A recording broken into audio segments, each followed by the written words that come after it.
Halo teman-teman, jumpa lagi bersama saya di Hornet Bird Project, channel yang khusus membahas seputar dunia burung. Kali ini saya akan mereview bagaimana model dan bentuk dari kandang peternakan minimalis saya. Untuk beternak murai batu sebetulnya tidak memerlukan kandang yang besar. Mitos tersebut sudah terpecahkan, bahkan ada yang beternak menggunakan kandang bulat standar murai. Apabila kedua indukan sudah birahi dan siap bereproduksi, maka di dalam kandang bulat pun murai batu bisa menghasilkan anakan. Untuk kandang saya sendiri, saya menggunakan kandang dengan bahan kayu reng dan juga triplek. Untuk satu plong kandang buat sepasang indukan, kira-kira dana yang dihabiskan berkisar antara 250.000 sampai 300.000. Harga kandang bulat untuk murai batu yang biasa berkisar juga antara 250 sampai 300.000.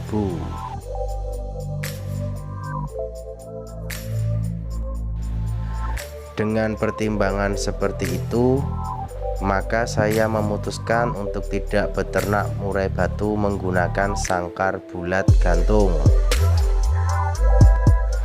Dengan dana yang sama, saya bisa membuat kandang yang lebih besar dan lebih nyaman bagi indukan murai batu untuk berkembang biak.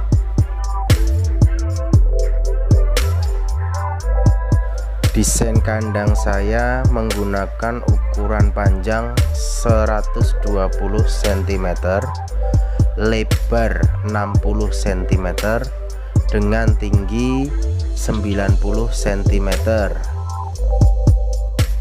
Tinggi total kandang ini sebenarnya 100 cm. Karena digunakan untuk bagian kaki sekitar 10 cm, maka tinggi ruangan adalah 90 cm. Triplek saya gunakan untuk bagian kanan, kiri, atas, dan bagian bawah. Pemasangan triplek menurut saya untuk melindungi burung dari terpaan angin dan juga mengurangi gangguan dari efek lingkungan di sekitarnya. Untuk bagian ram, saya gunakan hanya di bagian depan dan belakang kandang saja. Penggunaan ram di bagian depan maupun belakang ini bertujuan untuk sirkulasi udara burung agar tidak pengap di dalam kandang ini. Penggunaan ram dari kawat juga melindungi indukan burung dari serangan predator seperti cicak, tikus, tokek, maupun hewan lain yang berpotensi untuk mengganggu kenyamanan indukan murai batu. Untuk bagian alas, saya menggunakan koran bekas agar kotoran dari burung tersebut mudah untuk saya bersihkan dalam sekali ganti koran. Menurut pengamatan saya, penggunaan koran layaknya peternak dan pemain kenari bertujuan agar kandang tidak lembab dan kotoran burung langsung cepat kering, tidak menimbulkan bau, dan juga tidak menimbulkan bakteri-bakteri yang bisa membahayakan indukan burung murai batu. Karena hal itulah saya tidak menggunakan karpet talang seperti pada umumnya yang sering digunakan di kandang-kandang burung biasa. Selain efektif dan efisien dalam membersihkannya, penggunaan koran bekas ini juga sangat efektif untuk menyerap sisa atau bekas cipratan air ketika burung mandi di bak pemandian. Bayangkan saja saya memakai karpet talang yang sering digunakan oleh para kicauannya di alas kandangnya. Air cipratan bekas pemandian pasti akan menggendang dan tidak akan meresap kemana-mana. Yang ada, hal tersebut akan menambah kelembapan di dalam kandang dan itu akan sangat mempengaruhi kesehatan bagi indukan murai batu yang ada di dalamnya. Untuk masalah kelembapan ini, glodok yang saya gunakan di dalam kandang ini pun saya buat dari bahan kardus. Kardus yang notabene berbahan dari kertas juga sangat efektif untuk menyerap air. Indukan yang mulai menyusun sarang atau angkut sarang biasanya sering mandi dalam membentuk bulatan sarang yang ada di dalam glodok. Maka dari itu, air dari indukan yang menempel di bulu dan di sarang juga bisa cepat kering apabila mengenai glodok yang berbahan dari kardus ini.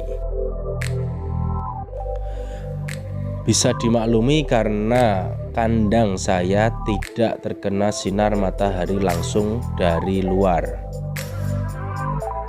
Karena apabila saya memakai glodok yang terbuat dari kayu, kemungkinan besar akan banyak jamur dan tungau serta bakteri yang ada di dalam glodok karena efek kelembapan dan kurangnya sinar matahari yang masuk di dalam kandang saya ini.